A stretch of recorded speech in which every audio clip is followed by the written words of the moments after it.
विधानसभा चुनाव के परिणाम आने के बाद आज पहली बार कांग्रेस के प्रदेश अध्यक्ष दीपक बैज मीडिया से रूबरू हुए। उन्होंने कई मुद्दों पर मीडिया से चर्चा की। उन्होंने अपने इस्तीफे को लेकर भी बातचीत की।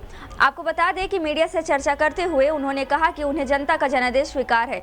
वो निराश है लेकिन हताश नहीं। वो आने वाले चुनाव में फिर से मेहनत करेंगे और एक बार फिर जनता के बीच जाएंगे और आने वाले चुनाव में एक बार फिर से विजयी होंगे। उन्होंने रायपुर में चल रहे लगातार बुलडोजर पर भी बात की। उन्होंने कहा कि बीजेपी जनता को डराकर शासन करना चाहती है, जबकि कांग्रेस हमेशा जनता के बीच रहकर शासन करना चाहती है।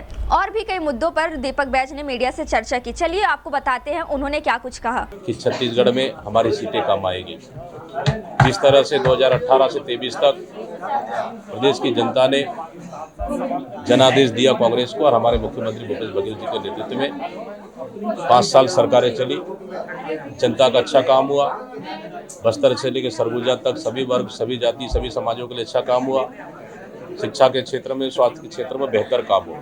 और आने वाले समय में हम लोग कौन सा काम करने वाले, स्पष्ट रूप से हम जनता के बीच में गए। उसके अनुरूप हमें सीटें जितना मिलना चाहिए नहीं मिल पाया।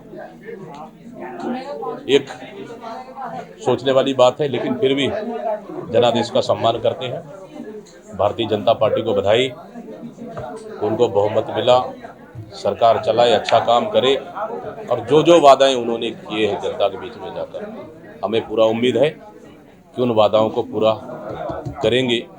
साथ ही छत्तीसगढ़ में हम 35 सीट जीत कर आए हैं। हमारे विधायक सदन से लेकर सड़क तक हम प्रमुख विपक्ष के रूप में काम करेंगे और जनता की मुद्दों को हम लगातार सरकार के बीच में उठाते रहेंगे। कोई एक कारण नहीं हो सकता, कई कारण हो सकते हैं। समीक्षा करने की आवश्यकता है। जब पार्टी के अंदर बैठक होगी, सभी वरिष्ठ नेताओं के साथ चर्चा होगा, कार्यकर्ताओं के साथ चर्चा होगा, तो प्रमुख रूप से ये सब कारण सामने आएंगे।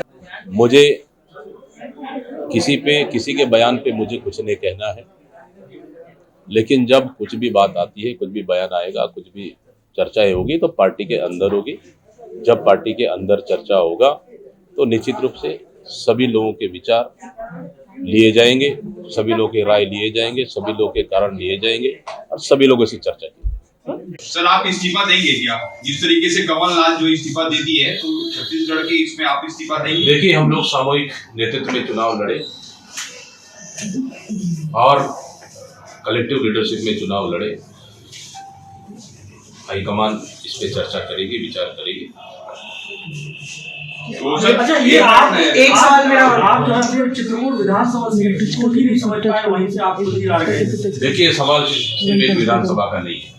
आदिवासियों में भारतीय जनता पार्टी में बहुत अच्छे लीडर हैं, अनुभवी है। कोई सांसद रहा है, कोई केंद्रीय मंत्री रहा है, कोई तो कई बार विधायक रहे हैं। इस तरह बहुत अनुभवी लीडर है। अगर छत्तीसगढ़ में भारतीय जनता पार्टी अगर आदिवासी को मौका देते हैं सरकार चलाने का, तो मैं समझता हूँ इससे बड़ी बात क्या हो।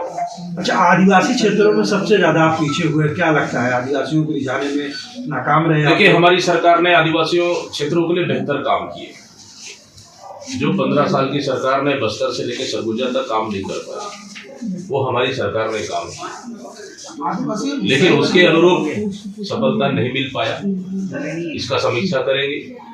हो सकता है कि उन आदिवासी क्षेत्रों में भी भारतीय जनता पार्टी का झूठ भारी पड़ गया हो, वो सफल हो गया हो, लेकिन इसके लिए भी हम लोग एक एक सीट, एक एक जिले वाइज हम लोग चर्चा करेंगे।